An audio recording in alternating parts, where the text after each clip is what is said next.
6 weeks ago, Iran closed the Strait of Hormuz. The world was outraged. Global markets collapsed. Oil surged 69%, and every financial commentator on the planet blamed Tehran. Today, the United States Navy announced it is blockading the same strait. Let that sink in for a moment.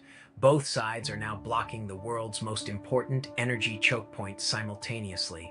20% of global oil, 14% of global LNG, frozen by two opposing naval forces facing each other across a waterway 34 kilometers wide. The peace talks in Islamabad collapsed after 21 hours of negotiations. Vance flew home empty-handed. Iran refused to abandon nuclear enrichment. America refused to accept Iranian sovereignty over Hormuz. 21 hours of talks, zero movement on either core issue, and now the U.S. Navy is interdicting every vessel in international waters that has paid a toll to Iran. The financial media is focusing on what this means for oil prices. And yes, oil will rise again. The Columbia University energy expert said it plainly this week, elevated oil prices into the end of 2026, for certain.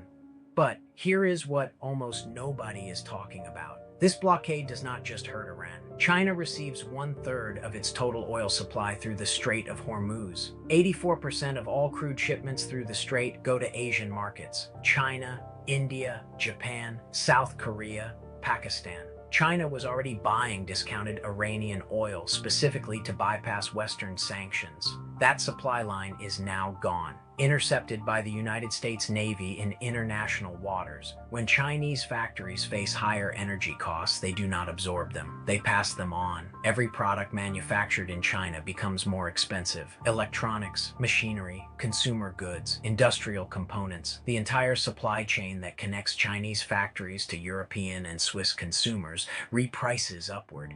India and Pakistan were operating under special arrangements negotiated during the war that allowed their flagged vessels to transit Hormuz. Both governments had secured Iranian guarantees for their oil imports. Those arrangements are now meaningless under a U.S. naval blockade. India imports 85% of its oil. Pakistan's economy was already under severe stress before this war began. Both nations now face an energy shock on top of an existing energy crisis. And Europe imports 12 to 14% of its LNG through this strait. European manufacturers were already absorbing 61% higher natural gas prices since February. Now add a US blockade on top of an Iranian blockade. The energy that was supposed to flow does not flow from either direction. Here is the Swiss perspective on what this means. Switzerland is a trading nation. Everything we import, everything we export, every component our precision manufacturers source from Asia, every electronic part our watch industry uses, every piece of machinery our engineering sector assembles, all of it is connected to a global supply chain that runs through China. When China pays more for energy, Swiss consumers pay more for Chinese goods. When Chinese factory costs rise, Swiss importers face higher prices. When Asian shipping costs surge, Swiss export costs follow. The SNB was hoping energy inflation was finally coming under control. The ceasefire looked like the beginning of normalization.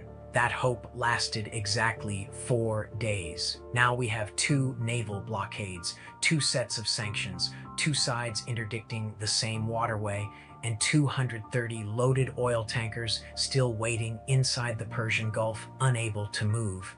The financial media will report this as an Iran story, as an oil story, as a geopolitical story, but from Switzerland, it is very simple.